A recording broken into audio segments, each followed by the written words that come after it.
Welcome back to our channel. In this video, we'll show you how to let your friends see your future posts on Facebook using your PC. Let's get started. Step 1. Open Facebook. Step 2. Click on your profile picture located at the top right corner of the screen. Step 3. Now, click on Settings and Privacy to access your account settings. Step 4. From the drop-down menu, select Settings. Step 5.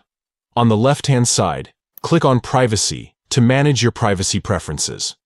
Step 6. Click on Privacy again. Step 7. Next to Who can see your future posts, click on Edit. Step 8. From the drop-down menu, select Friends. By following these simple steps, you can ensure that only your friends can see your future posts on Facebook. This allows you to share updates, photos, and videos with the people you trust and stay connected with them. Thank you for watching this tutorial. If you found it helpful, please give this video a thumbs up and don't forget to subscribe to our channel for more useful tips and tricks. Stay connected and keep exploring.